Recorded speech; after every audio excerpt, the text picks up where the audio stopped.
Assalamualaikum warahmatullahi wabarakatuh.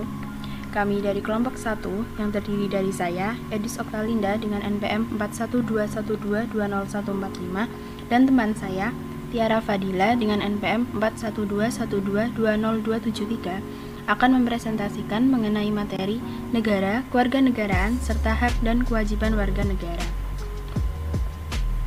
Yang pertama yaitu ada latar belakang perlunya negara. Menurut Thomas van Aquino, keberadaan negara di dalam masyarakat didorong oleh dua hal, yaitu manusia sebagai makhluk sosial dan manusia sebagai makhluk politik. Manusia sangat haus akan kekuasaan. Oleh karena itu, menurutnya keberadaan negara sangat diperlukan sebagai tempat berlindung bagi individu, kelompok dan masyarakat yang lemah dari tindakan individu, kelompok dan masyarakat maupun penguasa yang kuat atau otoriter. Yang kedua adalah pengertian negara. Negara berasal dari kata state dalam bahasa Inggris, stad dalam bahasa Belanda, dan etat dalam bahasa Prancis, serta dari bahasa Latin yaitu status atau statum yang berarti keadaan yang tegak dan tetap atau sesuatu yang memiliki sifat-sifat yang tegak dan tetap. Negara adalah organisasi yang memiliki sifat monopoli yang berfungsi mengatur pemerintah, rakyat, dan wilayah. Selanjutnya adalah teori terbentuknya negara. Teori terbentuknya negara terdiri dari 4, yaitu teori kenyataan, teori ketuhanan, teori hukum alam, dan teori perjanjian. Teori kenyataan, yaitu timbulnya suatu negara adalah soal kenyataan. Bila pada suatu saat telah terpenuhi unsur negara, yaitu ada daerah, ada rakyat, dan ada pemerintahan yang berdaulat, maka pada saat itu juga negara sudah menjadi suatu kenyataan. Selanjutnya, menurut teori ketuhanan, timbulnya suatu negara adalah atas kehendak Tuhan. Sesuatu tidak akan terjadi bila Tuhan tidak menghendakinya sesuai kalimat atas berkat rahmat Tuhan yang Maha Kuasa atau by the grace of God.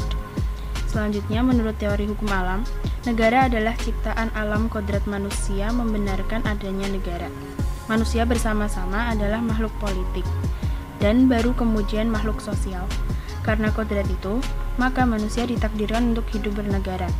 Negara adalah organisasi yang rasional dan etis yang memungkinkan manusia mencapai tujuannya.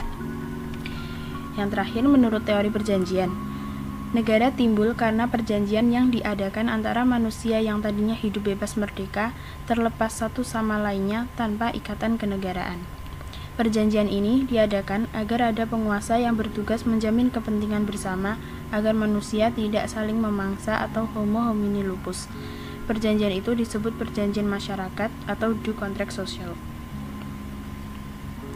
Kemudian proses terbentuknya negara.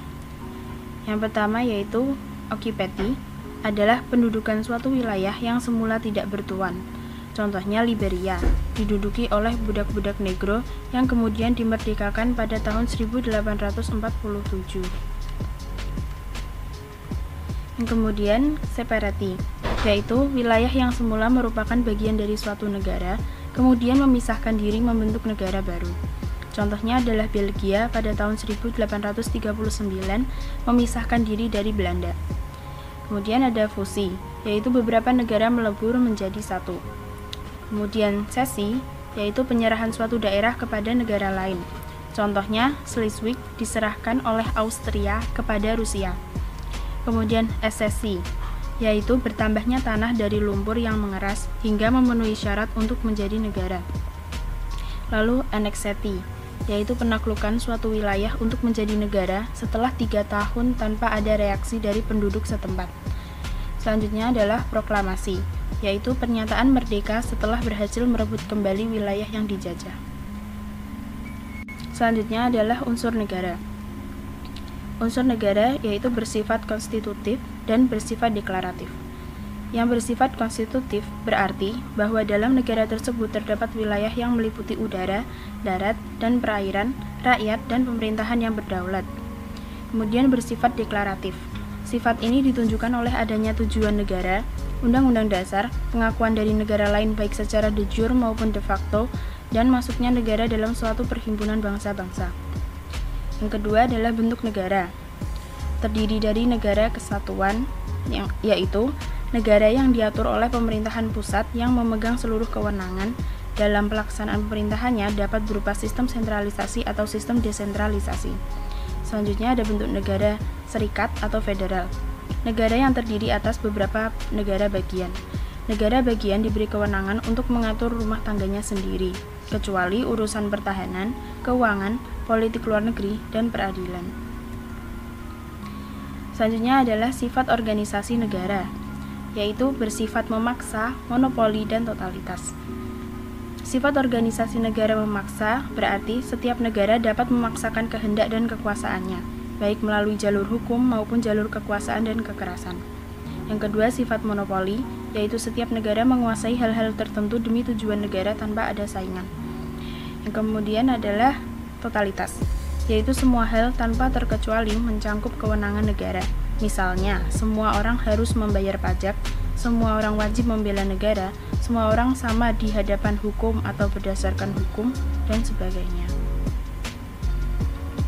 Lalu ada unsur-unsur negara. Negara itu terdiri dari penduduk, wilayah, dan pemerintah. Penduduk adalah semua orang yang berdomisili serta menyatakan kesepakatan diri ingin bersatu. Yang dimaksud dengan semua orang tersebut adalah penduduk Indonesia dan negara lain atau asing yang sedang berada di Indonesia untuk wisata, bisnis, dan lainnya. Selanjutnya adalah wilayah. Negara memiliki batas atau teritorial yang jelas atas darat, laut, dan udara di atasnya. Kemudian ada pemerintah. Sistem pemerintahan yang dianut di Indonesia adalah sistem pemerintahan presidensial. Dalam sistem ini, presiden memiliki hak prerogatif untuk memilih dan mengangkat serta memberhentikan para menteri sebagai pembantunya. Pengertian warga negara. Pengertian warga negara menurut KBBI tahun 2002 adalah warga negara adalah penduduk sebuah negara atau bangsa berdasarkan keturunan, tempat kelahiran, dan sebagainya yang mempunyai kewajiban dan hak penuh sebagai seorang warga dari negara itu. Kemudian pengertian warga negara menurut pasal 26 Undang-Undang Dasar 1945 adalah warga negara adalah bangsa Indonesia asli dan bangsa lain yang disahkan undang-undang sebagai warga negara. Kemudian, menurut pasal 1 Undang-Undang Nomor 22 Tahun 1958, Undang-Undang Nomor 12 Tahun 2006, adalah warga negara Republik Indonesia adalah orang-orang yang berdasarkan perundang-undangan dan atau perjanjian dan atau peraturan yang berlaku sejak proklamasi 17 Agustus sudah menjadi warga negara Republik Indonesia. Kemudian pengertian secara general adalah warga negara dari suatu negara merupakan pendukung dan penanggung jawab kemajuan dan kemunduran dari suatu negara tersebut. Berbeda halnya dengan penduduk yang memiliki definisi sebagai orang asing yang tinggal dalam negara bersifat sementara sesuai dengan visa. Lalu ada hak warga negara menurut Undang-Undang Dasar 1945. Pada pasal 27 ayat 2 berbunyi, tiap-tiap warga negara berhak atas pekerjaan dan penghidupan yang layak bagi kemanusiaan. Lalu ada di pasal 28 menetapkan bahwa hak warga negara dan penduduk untuk berserikat dan berkumpul, mengeluarkan pikiran dengan lisan maupun tulisan dan sebagainya. Syarat-syarat akan diatur dalam undang-undang. Selanjutnya adalah kewajiban warga negara menurut Undang-Undang Dasar 1945. Pada pasal 27 ayat 1 berbunyi, segala warga negara bersamaan kedudukannya di dalam hukum dan pemerintahan, dan wajib menjunjung hukum dan pemerintahan itu dengan tidak ada kecualinya. Kemudian pada pasal 30 ayat 1 Undang-Undang Dasar 1945 berbunyi, tiap-tiap warga negara berhak dan wajib ikut serta dalam usaha pertahanan dan keamanan negara. Lalu pada pasal 27 ayat 3, setiap warga negara berhak dan wajib ikut serta dalam upaya pembelaan negara. Kemudian pasal 28J Undang-Undang Dasar 1945. Setiap orang wajib menghormati hak asasi manusia orang lain. Selanjutnya adalah asas kewarganegaraan umum. Ada 4, yaitu yang pertama, asas kelahiran atau ius soli. Adalah penentuan status kewarganegaraan berdasarkan daerah kelahiran seseorang. Yang kedua, ada asas keturunan atau ius sanguinis, yaitu penentuan status kewarganegaraan berdasarkan darah atau keturunan. Yang ketiga, ada asas kewarganegaraan tunggal, yaitu asas yang menentukan satu kewarganegaraan bagi setiap orang. Yang keempat, ada asas kewarganegaraan ganda, yaitu asas yang menentukan bahwa setiap orang dapat memiliki dua kewarganegaraan.